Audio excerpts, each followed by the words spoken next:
So I did my bachelor's in biology, and after graduation I worked at a research lab.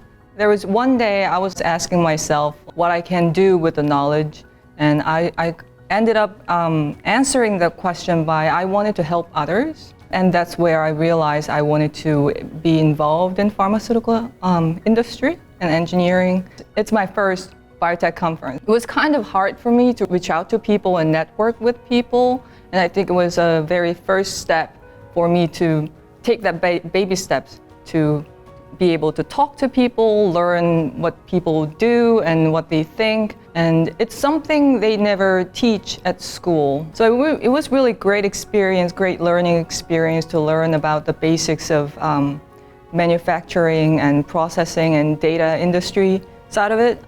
I do not wish to grow just as one human being. I am interested in growing and nurturing as a community.